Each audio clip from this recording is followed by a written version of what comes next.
page 16, on a dit que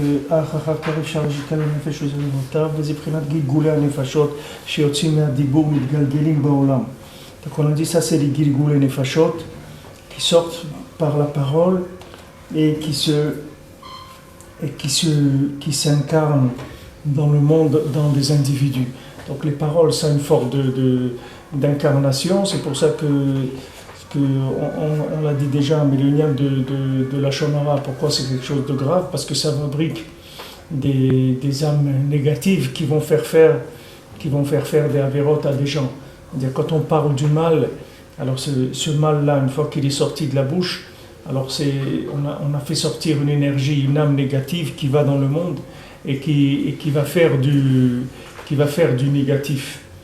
Vous voyez les médias, qu'est-ce qu'elles arrivent à faire en parlant de la Shonara tout le temps?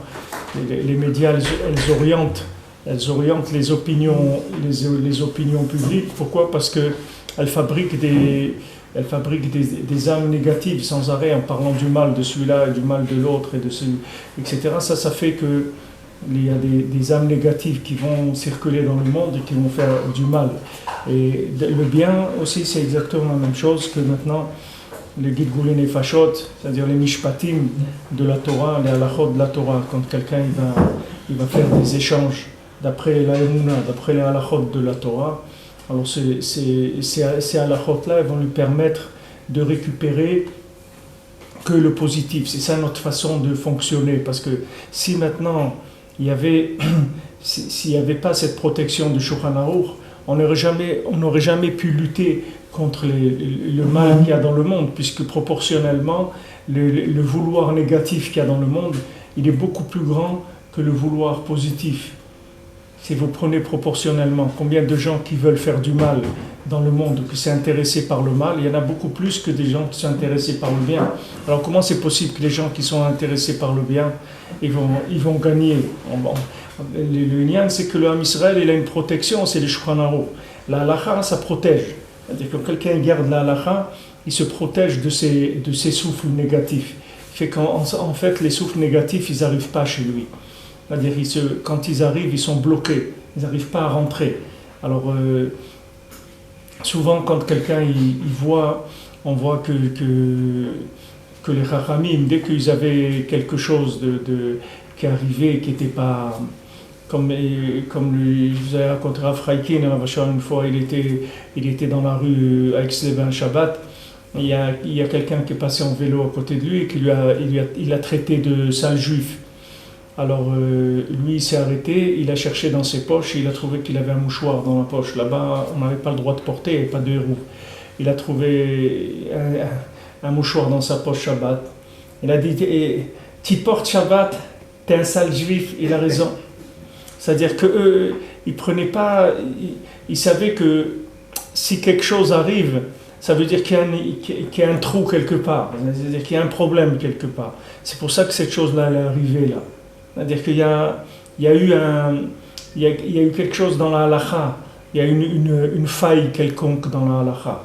C'est ça qui a laissé rentrer la chose. Sinon, il n'y a pas de raison qu'une personne elle soit atteinte par des souffles qui viennent de l'extérieur. La halakha, elle protège. On dit que chacun, il a une arba mot de halakha, c'est-à-dire autour de lui, il a les 2 mètres, il a 2 mètres de protection. Quand quelqu'un il se déplace, il a un champ de protection de 2 mètres qui vient de la shmira de la halakha. Le fait qu'il a shmira, qui garde le Shulchan Aruch, ça lui fait une protection qui empêche les souffles négatifs de rentrer. Sinon, ça aurait été impossible de lutter contre le monde. Il y a tellement de haine, de vouloir de destruction dans le monde, comment on aurait pu tenir? Jamais le Ham Israël aurait pu tenir. Et les nations ne comprennent pas, elles disent, mais comment un peuple comme ça, que tous les 50 ans, il y a une Shoah, il y a des trucs, on essaie de les détruire, comment ça se fait qu'ils sont encore là? Qu'est-ce qui fait qu'ils sont encore là? Parce qu'il y a une protection. C'est-à-dire qu'Akadosh Baruch Hu, il nous a donné la halakha, avec ça on se protège du mal. Ça, Rabbi Nathan, il a insisté dans l'écouter halachot sur ça, en parlant, lui il a amené sur le tzad de Masa Matan, c'est-à-dire dans le commerce, il a dit tout problème que quelqu'un il a dans le commerce, ça veut dire que quelque part il y a eu un problème dans la halakha, c'est ça qui a laissé rentrer le nezek, c'est-à-dire le dégât que la personne a eu. S'il y a un dégât des eaux, ou un dégât de quelqu'un il n'a pas payé, ou un chèque qui est revenu en payé, ou de la marchandise qui a été volée, n'importe quoi ce qui s'est passé, ça veut dire qu'il faut qu'il cherche dans la halakha, parce que c'est là où il a laissé rentrer ce problème-là. Sinon, il y a une protection. Quand quelqu'un garde la halakha, il ne peut pas y avoir de dégâts dans son commerce. Rabbi Nathan il en a parlé dans le commerce, mais c'est quelque chose qui est valable dans toute la vie de quelqu'un. Si quelqu'un il est chômeur, le Shulchan Aruch, on ne parle pas maintenant d'être un zélé de trucs, de faire du zèle. On parle maintenant de garder le Shulchan Aruch, Pashtut, la halakha pshuta, comme le Kitsour il le dit, la halachot simple pour se protéger des mauvais souffles. Alors, Yutet, il dit Rabbi Nathan, Ushlemut Adam, Usheyet Tzadik Velamdan, Kim Eno Lamdan, Amoch Menuzal, Velo Amaretz Chassid. Alors maintenant, quelle est la perfection de l'homme? C'est quand il est aussi Tzadik et aussi Lamdan. C'est-à-dire qu'en même temps, il a des bonnes midotes, en même temps, il est attaché dans l'idéal en haut, c'est-à-dire qu'il cherche des valeurs qui sont des valeurs idéalistes, mais d'un autre côté, il a les pieds sur terre et il garde le Shulchan Aruch. Comme ils ont dit les Chachamim, Velo Amaretz Chassid. Un ignorant, il ne peut pas être un chassid. Quelqu'un, il voudrait être un chassid, il ne peut pas s'il ne connaît pas le Shulchan Aruch. Comment il va être un chassid? Il ne sait pas qu'est-ce que Hachem il attend de lui. Comment il va devenir un chassid? Velamdan bilva bivadaïno klum. Et quelqu'un qui est uniquement érudit en Torah, c'est sûr que c'est rien. Qu'efshar liot lamdan verachar gamur chas v'shalom. Quelqu'un il peut être un lamdan, il peut connaître la Torah. Et d'un autre côté, c'est un rachar gamour, c'est-à-dire il a un comportement qui est complètement en dehors de la Torah. Parce que si quelqu'un maintenant il n'a pas eu le mérite, c'est-à-dire quelqu'un il n'a pas eu le côté tzaddik qui est venu, alors ce côté tzaddik qui lui permet d'attraper des âmes positives, alors il est plein d'âmes, il est entouré d'âmes négatives. Ces âmes négatives, elles amènent le côté mortel de la Torah. Puisque maintenant le côté logique de la Torah, c'est ce qui amène la mort, puisque Adam Arishon, Akadosh Baruch Hu, il a dit à Adam Arishon, le jour où tu vas manger de la connaissance du bien et du mal, ce jour-là, tu vas mourir. C'est à partir de là que la mort, elle a existé. La mort, elle vient de la compréhension. C'est ça qui amène la mort dans l'individu. Plus quelqu'un comprend des choses, et plus il meurt avec sa compréhension, puisque sa compréhension, elle va le bloquer. À moins qu'il ait le côté tzaddik qui lui remet en question sans arrêt sa compréhension. Si quelqu'un n'a pas des compréhensions qui sont ouvertes, c'est-à-dire qui sont remises en question, il faut savoir que toute connaissance qui a été stockée définitivement, ça s'appelle la mort dans l'individu. Et quand quelqu'un... Alors, une fois, il m'avait dit un chauffeur de taxi ici en arrête, je parlais avec lui, il m'a dit, et je ne sais pas beaucoup de quoi on parlait, alors je lui ai dit, tu vois, on apprend tous les jours. Il m'a dit, le problème, c'est quand le jour où on sait tout, alors on meurt, parce que alors à quoi ça sert d'apprendre des choses? Parce que quand on a tout compris, on ne peut plus s'en servir puisqu'on s'en va. C'est-à-dire que maintenant, la logique, la connaissance elle-même, le stockage d'une connaissance, c'est un principe de mort. Parce que normalement, on ne devrait pas vivre avec la connaissance. La connaissance, ce n'est pas la source de notre vie. La source de notre vie, c'est Hachem, ce n'est pas la connaissance. La vitalité, elle se trouve chez Akadosh Baruch Hu. Elle ne se trouve pas dans la connaissance. La connaissance n'est pas une source de vitalité. La source de vitalité, c'est la connaissance d'Hachem, pas la connaissance de choses sans Hachem. Toute connaissance qui est au niveau humain, au niveau intellectuel, qui est stockée, c'est ça qui va tuer la personne. C'est ça qui va la réduire, qui va la minimiser. Pourquoi une personne elle n'avance pas? Parce qu'elle sait des choses, c'est pour ça qu'elle n'avance pas. Si quelqu'un il arrivait à annuler tout ce qu'il savait chaque jour, alors tous les matins il sortirait découvrir la vie, découvrir la connaissance d'aujourd'hui, voir qu'est-ce que Hachem il envoie aujourd'hui de nouveau dans le monde, qu'est-ce qu'il envoie comme connaissance nouvelle chaque jour, parce que tous les jours il y a de la connaissance qui est nouvelle, le monde il est en évolution. Maintenant quelqu'un qui a stocké des connaissances et qui intellectuellement il est blindé, il connaît beaucoup de choses, alors ça s'appelle quelqu'un qui est mort, ça s'appelle la mort, parce qu'il n'y a plus de présence divine. La connaissance et la présence divine, c'est deux choses qui sont opposées, à moins que ce soit la connaissance d'Hachem. Quand quelqu'un a une connaissance d'Hachem, c'est-à-dire un moyen de connaître Hachem, que la connaissance est un moyen de connaître Hachem, alors là c'est une connaissance valable. C'est-à-dire c'est une connaissance de non-connaissance, c'est une connaissance uniquement de moyens de recherche. Mais si maintenant quelqu'un a une connaissance qui n'est pas un moyen de recherche, qui est un résultat en soi, alors cette connaissance, elle tue la personne. C'est pour ça que c'est quelqu'un qui est l'amdan, c'est-à-dire quelqu'un qui a beaucoup de connaissances, il doit beaucoup prier. Il doit beaucoup prier pour alimenter sa connaissance en présence divine. Parce que si maintenant il reste avec de la connaissance à l'état pur, de la connaissance qui n'est pas connectée avec une réalité d'Hachem vivante, alors maintenant cette connaissance-là, elle tue. Prenez quelqu'un qui a une connaissance du monde il y a 3 siècles par exemple. Prenez quelqu'un, un homme, un grand philosophe ou un grand connaisseur dans tous les domaines, comme le Chacham, dans le Maaseh du Chacham Vetam, c'était le plus grand orfèvre, le plus grand couturier, le plus grand mathématicien, le plus grand médecin, le plus grand philosophe. Il avait, dans tous les domaines, c'était une réussite totale. Maintenant, prenez cet homme-là, amenez-le aujourd'hui, quelqu'un qui a vécu il y a 3 siècles, il y a 4 siècles, vous allez voir que Bichlal, il ne connaît rien du tout, il ne sait rien. Pourquoi ? Parce que sa connaissance, elle n'est pas en rapport avec une réalité d'aujourd'hui. Il faut que la connaissance soit adaptée avec la réalité d'aujourd'hui. Parce qu'il va maintenant tomber, cette personne qui sort d'il y a 3 ou 4 siècles, il va tomber sur un petit enfant de 8 ans qui manipule un iPhone comme s'il était né dans le iPhone. Il est là en train de bouger tous les trucs. Vous voyez des petits enfants, ils disent donne, vous voulez envoyer un SMS, si vous tapez tac tac tac tac, il écrit tellement vite, etc. Vous voyez ça, vous dites mais c'est voilà. Et maintenant c'est quelqu'un qui est là, il est là aujourd'hui. Alors maintenant le fait qu'il est là aujourd'hui, ça a plus de valeur que toutes les connaissances du monde. Comment ça veut dire, Yadata Ayom, c'est écrit quand on dit dans les Nushavea, on dit Yadata Ayom, aujourd'hui tu vas savoir, Vashivota Levavecha, tu vas amener ça dans ton cœur, la connaissance d'aujourd'hui. Pas la connaissance il y a eu pourquoi on dit Shema Israël, Rabbi Nathan il dit, pourquoi on dit Shema Israël avant de dire le Shema? Le Shema Israël, ça n'a rien à voir avec Hashem Elokeinu, Hashem Echad. Nous, ce qu'on veut dire, c'est Hashem Elokeinu, Hashem Echad. Pourquoi on dit Shema Israël? Ça fait pas partie de ce qu'on veut dire. Shema Israël, c'est quelque chose, c'est un appel, on dit écoute Israël. Pourquoi ça fait pas partie du schéma, écoute Israël. Nous, ce qu'on veut dire, c'est Hashem Elokeinu, Hashem Echad. Pourquoi on dit Shema Israël? Il dit Rabbi Nathan, pourquoi on dit Shema Israël? Comme elle dit la Gemara, que Ashmia leoznecha, mashatzamotin mipicha. Écoute avec tes oreilles ce que tu es en train de sortir de ta bouche. Qu'est-ce que tu es en train de dire maintenant? Regarde, qu'est-ce que tu vas dire maintenant? Écoute le schéma. Maintenant, tu vas dire le schéma. Écoute, parce que ce schéma-là, tu ne l'as jamais entendu dans ta vie.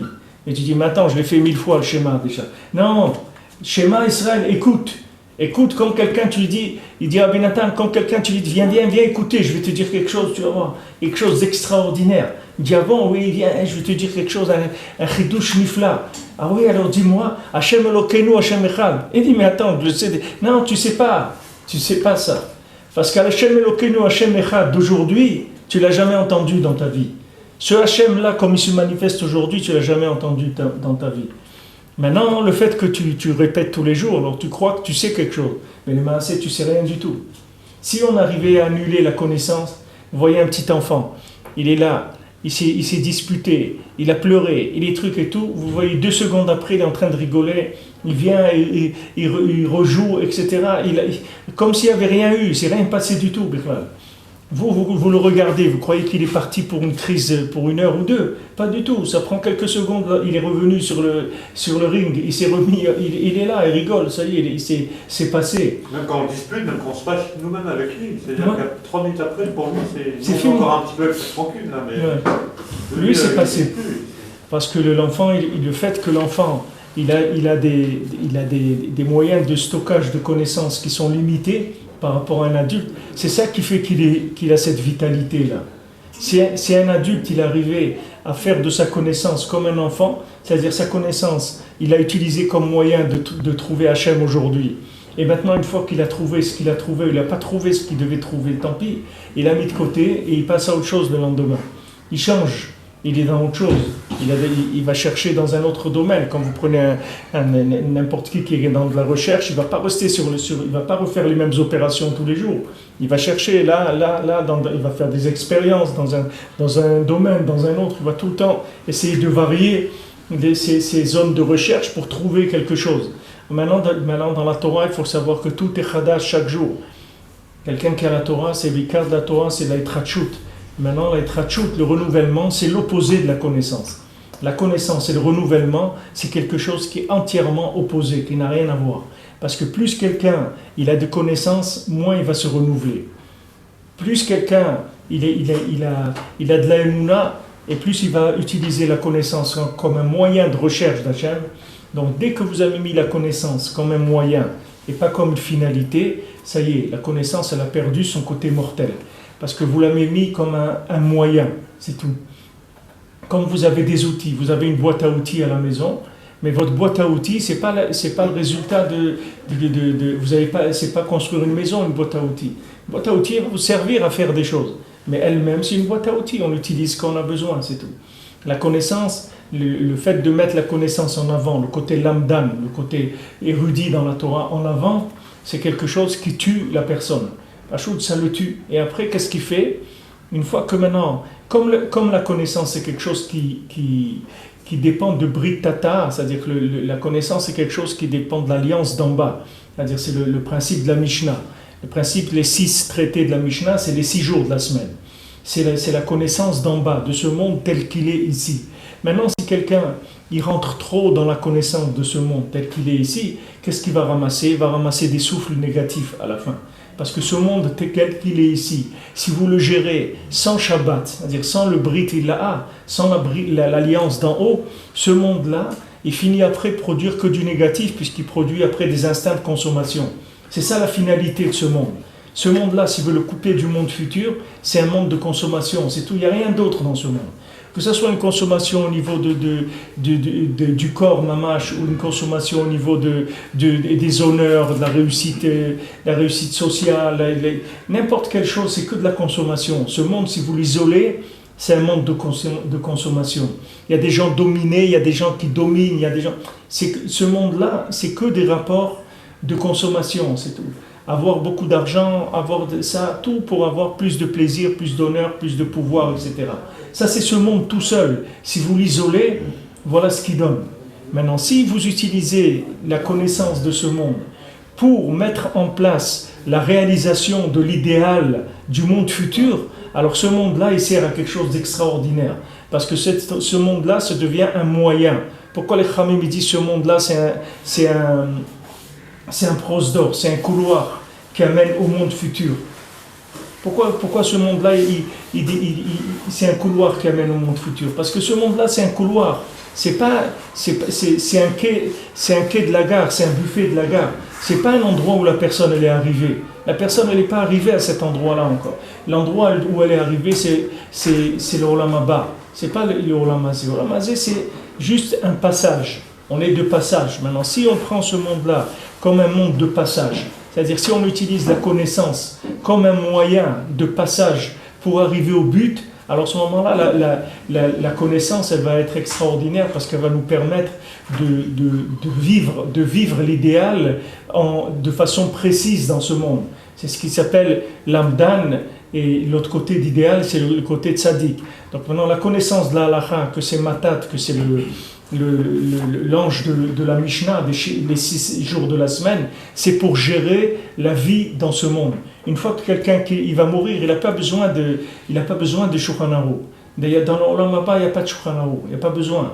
Le Shulchan Aruch, il est que dans ce monde. La loi, les lois, elles sont que dans ce monde. C'est-à-dire, c'est des lois du monde futur, c'est des lois dans ce monde, des modes de vie par rapport au monde futur. C'est ça le principe de la connaissance. La connaissance, c'est toujours un moyen pour arriver à un but. Le but, c'est le monde futur. Donc la connaissance, c'est toujours un moyen. C'est pour ça que dans la connaissance, il faut toujours qu'il y ait un ingrédient très important, c'est la non-connaissance.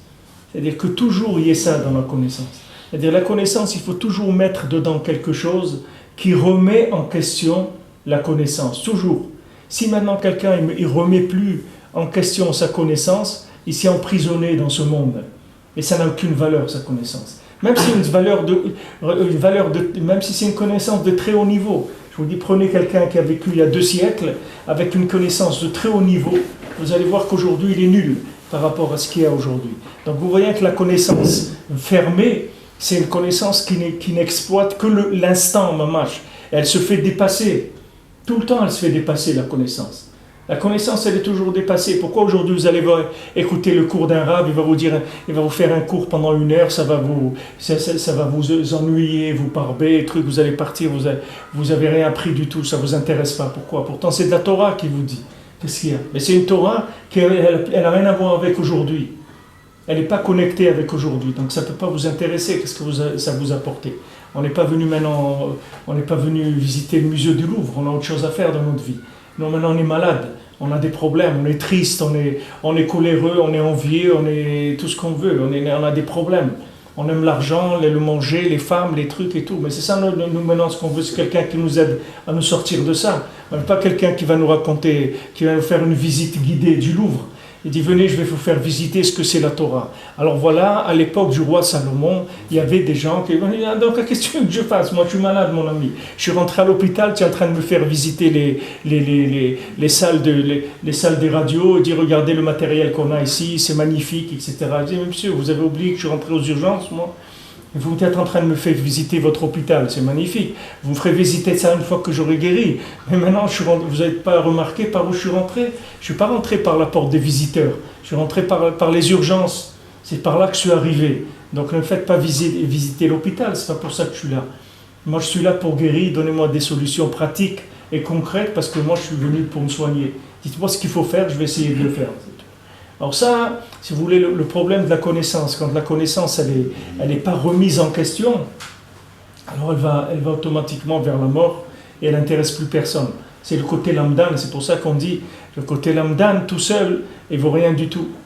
C'est ce qui s'est passé pour ceux qu'il a rapporté à Benou, les 4 qui sont rentrés dans le Pardès, c'est qu'il y en a 3 qui sont pas sortis Béchalom. Il n'y a que Rabbi Akiva que lui il est sorti Béchalom, les autres ils sont restés là-bas parce que si vous voulez, il suffit que la personne en connaissance elle est dépassée un petit peu son niveau d'émouna, son niveau d'idéal, c'est-à-dire qu'elle ait un peu plus de connaissance que de recherche pour qu'elle soit déjà dans l'erreur. Qu'elle soit déjà dans l'erreur. Vous avez des gens, vous allez venir les voir, vous leur demandez une question, voilà j'ai un problème comme ça et comme ça. Il va vous dire des solutions. Mais ces solutions, c'est des solutions de connaissance. Ce n'est pas des solutions qui sont adaptées à l'individu qui est en face d'eux. Parce que l'individu qui est en face d'eux, ils ne peuvent pas le voir. Pourquoi? Parce que leur connaissance, elle a dépassé la réalité. Il faut toujours que la connaissance elle soit au service de la réalité. C'est-à-dire quelqu'un qui a une connaissance au service de la réalité, jamais dans son cerveau, il va lui venir des choses qui ne sont pas adaptées au moment. C'est ça la grandeur d'un rave. Quand vous allez voir un tzaddik, il va parler avec vous. Il va lui venir à l'esprit ce que vous avez besoin maintenant. Pas tout ce qu'il sait. Il ne va pas vous déballer de la connaissance. Tout ce qu'il sait sur ce sujet-là. Il faut maintenant qu'il y ait une prise de... Quand quelqu'un il veut... Quand quelqu'un, Chas v'Shalom, il rentre à l'hôpital, d'abord, qu'est-ce qu'on fait? On fait des prises de sang, on fait des trucs. D'abord, on voit où il est le bonhomme. On regarde dans quel état il est d'abord. Maintenant, lui, il a un problème quelconque, il a un certain problème. Ok, mais avant de toucher le problème, d'abord, on voit dans quel état il est le bonhomme. Si maintenant le bonhomme, il a des problèmes, il peut avoir des problèmes qui empêchent les soins pour l'instant. Alors, on va traiter des choses qui n'ont rien à voir avec la maladie maintenant, mais qui vont le mettre en état de pouvoir recevoir les soins dans ce domaine-là. Si quelqu'un a des problèmes de cœur ou il a des problèmes de sucre, je ne sais pas, des choses qui font que si on le soigne maintenant, comme on devrait le soigner sur le problème qu'il a, on risque de le tuer, le bonhomme. Alors qu'est-ce qu'on fait? D'abord, on fait des analyses, des trucs, on regarde est-ce que ça va. Maintenant, si on voit qu'il a une infection, qu'il a un truc, on ne va pas traiter son problème. D'abord, on va résoudre le problème de l'infection. On va lui donner des antibiotiques, des trucs et tout, on va régler tous les problèmes qui sont autour. Une fois qu'on a réglé ça, alors maintenant, on va attaquer le vrai problème qu'il a. Mais quand on s'occupe de quelqu'un, c'est la même chose. Quelqu'un vient vous voir, il faut que d'abord, vous puissiez scanner d'abord qu'est-ce qu'il est cet individu, où il en est maintenant. Où il en est. Alors vous allez voir un rab, il vous dit voilà, j'ai un problème comme ça, voilà mon problème, etc. Alors il vous dit, bon, alors voilà, tu vas faire ça et ça et ça et ça. Tu vas commencer par, tu vas jeûner 2-3 jours. tu vas essayer de dormir moins, tu vas donner la moitié de ton argent à tzedaka, et voilà, tu vas essayer, tu parles pas, tu parles la moitié de la journée, tu parles pas, les trucs et tout.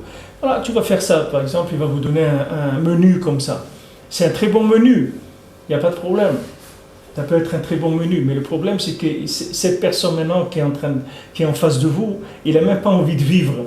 Alors même vous êtes en train de lui donner vous êtes en train de lui donner le cheval il est mort et vous êtes en train de lui donner un parcours, comment il va faire pour sauter les haies quand il arrive. Mais le cheval, tu vois pas qu'il est mort. De quoi tu es en train de parler, Bichlal? À qui tu es en train de parler? De quoi tu es en train de lui parler? Alors que lui, il est venu te voir pour que tu lui donnes un bonbon, tu lui donnes un petit gâteau, tu lui dises, mais regarde, il fait beau aujourd'hui, au Hachem, regarde, la vie est belle, il y a des choses merveilleuses dans ce monde, tu veux prendre un petit gâteau, un truc, voilà un petit gâteau, voilà un petit verre de coca, un truc. C'est pour ça qu'il est venu. Il n'est pas venu chercher des solutions, il veut chercher l'envie de vivre. Et l'autre, il est en train de lui vendre il est en train d'essayer de lui vendre des trucs qui sont des trucs de parcours. Il est en train de l'achever. Ouais, il est en train de lui faire de la manipulation de trucs religieux. Mais il est même pas là maintenant. De quoi tu es en train de lui parler? Ouais, ça vient quand le côté lamdan, il dépasse le côté tzaddik. C'est-à-dire quand la connexion, elle est plus faible que la connaissance. Quand maintenant la connaissance du Rav, elle dépasse son niveau de connexion, voilà ce qui se passe. C'est qu'il vous dit des choses qui n'ont rien à voir avec la réalité, ou qui ont très peu à voir avec la réalité.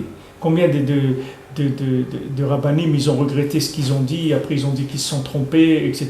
Ils ont dit mechila, etc. Parce qu'ils se sont trompés. Pourquoi? Parce qu'ils sont rentrés dans une connaissance qui a dépassé la réalité.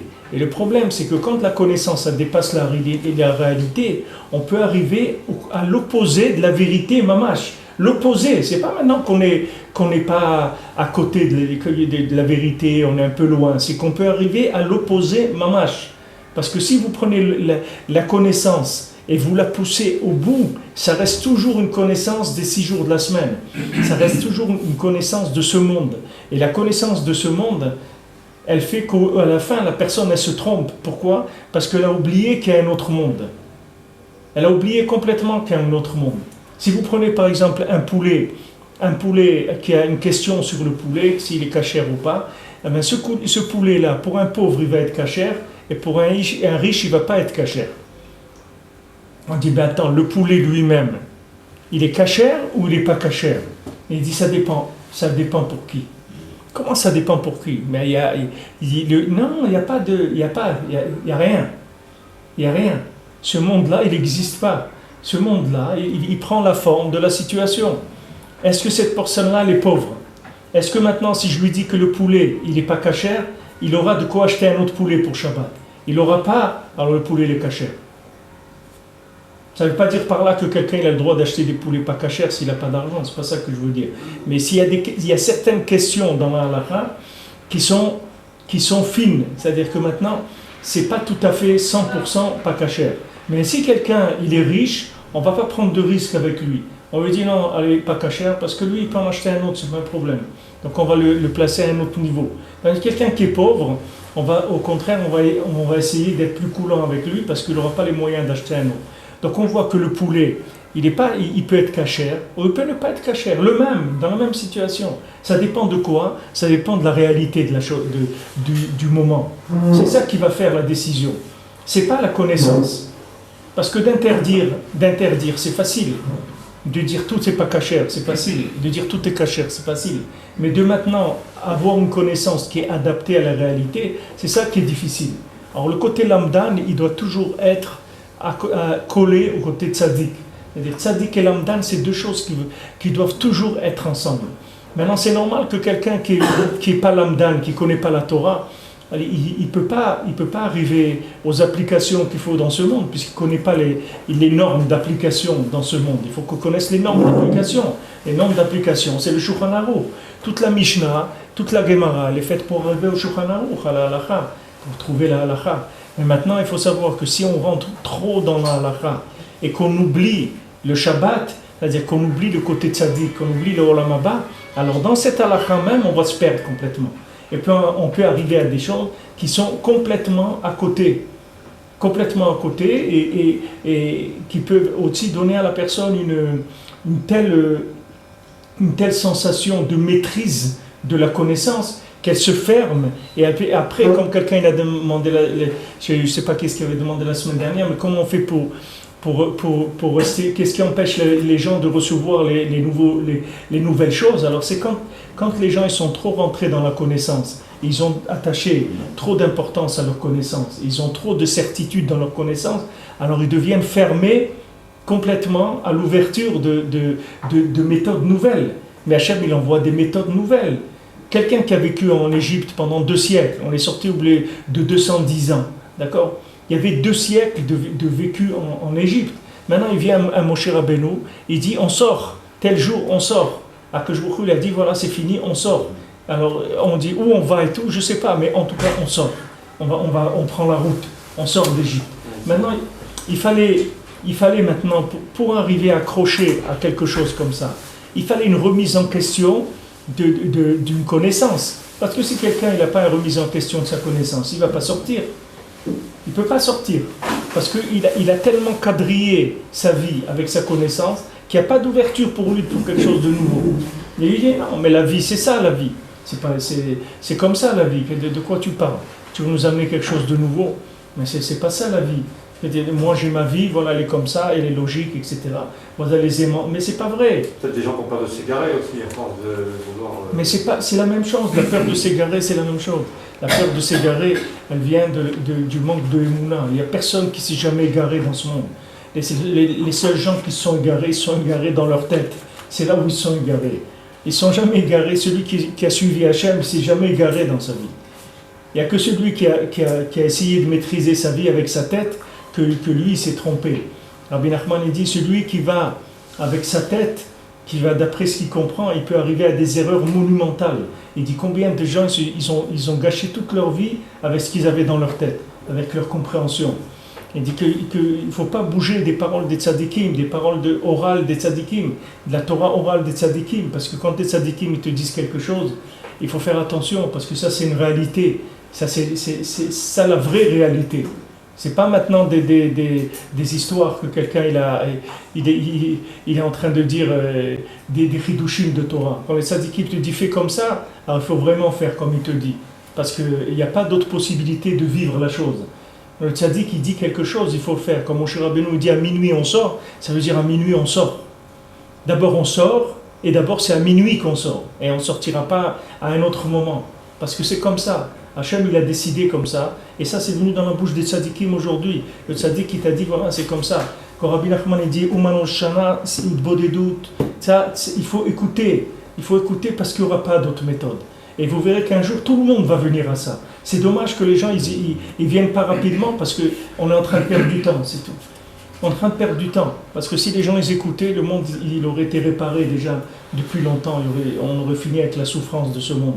Mais comme les gens, voilà comme en Égypte, voilà une sortie d'Égypte, 20% ils sortent, 80% ils restent. Alors il faut retourner les chercher ces 80%, parce qu'on ne va pas les abandonner. Alors maintenant voilà, c'est 80% dans chaque génération, on récupère un peu, encore un petit peu, encore un petit peu. Quand les gens ne veulent pas écouter les tzadikim qu'il y a dans la génération, alors ça fait reculer le tikkun. Mais pour écouter ces tzadikim qu'il y a dans la génération, où il faut être un imbécile qui ne sait rien du tout, alors il n'a pas de problème. Il vient, Rabbi Nachman, il dit « Oman Roshama », il dit « Ah ouais, c'est bien, c'est pas sympa, je viens, pas de problème ». Ou maintenant, il faut avoir une connaissance qui est renouvelable. Il faut une connaissance qui soit comme comment on appelle, des matières renouvelables. Aujourd'hui, c'est très à la mode, les matières renouvelables. Il faut que tout ça soit renouvelable, les énergies renouvelables, qui se transforment, etc. Maintenant, il faut que toute la connaissance de la personne, elle soit renouvelable. Parce que si sa connaissance, elle n'est pas renouvelable, quand il va arriver la nouvelle information, il ne pourra pas. Le Baal Shem Tov, il a dit, qui est-ce qui va défaire des problèmes quand Mashiach va venir? Ce n'est pas les gens pas religieux, c'est les religieux, parce que les religieux, ils croient qu'ils savent des choses. Donc quand Mashiach va venir, il va dire, Shalom, je suis Mashiach, il dit, bon Shalom, moi je m'appelle Yaakov, et enchanté, tout va bien, ça va. Mais celui maintenant qui ne sait rien, Mashiach il vient, il dit, je suis Mashiach, il dit, ah Baruch Haba, enfin, quand vous attendez depuis longtemps, pourquoi? Parce qu'il ne sait rien. Tandis que l'autre, il croit qu'il sait des choses. Donc d'après ce qu'il sait, il voit que ça ne correspond pas à 100% à sa connaissance. Donc il va dire, mais c'est qui lui? Surtout Rabbi Nachman, il dit, Mashiach, il ne va pas être quelqu'un de très... Il ne va pas venir d'une famille tellement bien. C'est-à-dire, ça va être quelqu'un de moyen. Il va venir d'une famille très moyenne, Mashiach.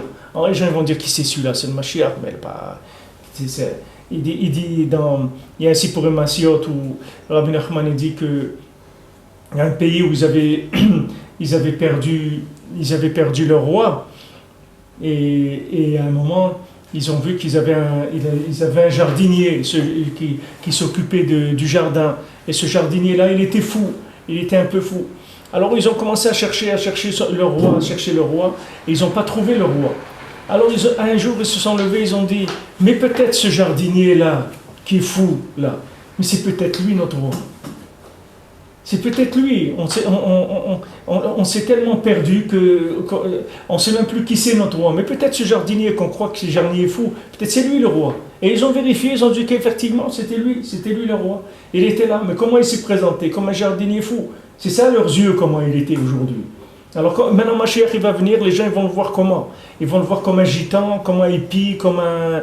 Je ne sais pas comment les gens ils vont le voir. Parce qu'il ne correspond pas à leur connaissance, puisqu'aujourd'hui, la connaissance par rapport à la Emouna, elle est énorme. Le décalage qu'il y a entre la connaissance et la Emouna, c'est énorme. Il y a des gens, ils ont des critères dans le cerveau énormes, des critères de filtre sur des choses, des critères de choix qui sont énormes. Alors que maintenant, pour que quelqu'un corresponde à tous les critères de quelqu'un qu'il a dans son cerveau, il faut qu'il se lève de bonne heure pour arriver à ça. Alors maintenant, s'il n'y a pas le côté lamdan qui est attaché à la Emouna, le côté lamdan, il détruit la personne.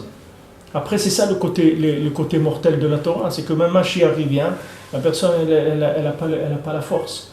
Elle n'a pas la force de pouvoir croire à ça, parce que son cerveau, il lui a mis tellement de filtres dedans, qu'il n'arrive pas. Les gens, ils ont des connaissances, ils ont des appartenances. Ils ont des appartenances idéologiques, politiques, professionnelles, ce que vous voulez. Mais maintenant, un juif, c'est un juif. Même s'il est de gauche, de droite, que c'est un footballeur, que c'est un rabbin, que c'est un larbin, que c'est n'importe quoi. Mais c'est un juif. Le principal là-dedans, c'est que c'est un juif. Ça, c'est le principal de tout. Maintenant, les gens, par leur appartenance à des certaines connaissances de la vie adaptées à ce qu'eux ils sont, parce qu'eux ils ont choisi ce mode de vie, parce que c'est adapté à ce qu'eux ils ont besoin, alors ils rejettent le côté extérieur de l'autre. Attends. Quelqu'un maintenant, il voyait à Ouman, il y avait deux Breslevers, ils avaient tous les jours une kviout, un moment fixe, pour parler. Ils parlaient de Rabbi Nachman, ils parlaient des livres de Rabbi Nachman, du Chizouk et tout, de la Torah de Rabbi Nachman. Tous les jours, ils avaient une heure où ils faisaient ça. Tous les jours. Maintenant, il est arrivé Yom Kippour. Alors, il y en a un, il ne savait pas s'il devait aller ou pas. Il dit, est-ce que Yom Kippour, il va aller quand même? Est-ce que lui, il va aller? Il dit, bon, je vais quand même aller voir. Il est allé voir, il a trouvé que l'autre, il était déjà là-bas en train de l'attendre. Maintenant, qui c'était ça? C'était un gaon, un rave qui était rave sur plusieurs villes en Ukraine, c'est-à-dire c'était un gaon en Torah, et l'autre c'était un Ben Adam Pachout Meod, c'était quelqu'un qui nettoyait les cheminées, et trucs comme ça. Ben Adam Pachout Meod, mais tous les jours il parlait une heure du tzaddik, de la Torah du tzaddik, parce que là-dedans tous les deux ils arrivaient à... Pourquoi? Parce que celui qui avait de la connaissance, d'un côté, sa connaissance, il savait que c'était rien du tout. Et l'autre, il ne se sentait pas nul de sa place. Il savait que sa place, c'est la place de fonctionnement, c'est tout. Mais l'essence même, c'est que lui, c'est une neshama, et lui, c'est une neshama. Même maintenant, celui-là, s'il est arrivé avec sa neshama à être complètement à l'envers, c'est-à-dire que maintenant, la vie, elle l'a amené à être dans d'autres mondes complètement. D'autres mondes, mais c'est toujours des mondes de fonctionnement dans ce monde. Ce n'est pas des mondes d'essence. Le monde de l'essence de la personne, c'est une neshama. Et cette neshama, elle est au-dessus de tout ce que tu peux voir dans la logique chez l'individu. Donc maintenant, tu n'as pas le droit de t'éloigner de quelqu'un par la logique, parce qu'il n'a pas la même logique que toi. Ça n'a aucune importance, la logique qu'il a. Oh, absolument aucune importance. On va s'asseoir, on va communiquer au niveau des âmes. On ne va pas communiquer au niveau du fonctionnement. Même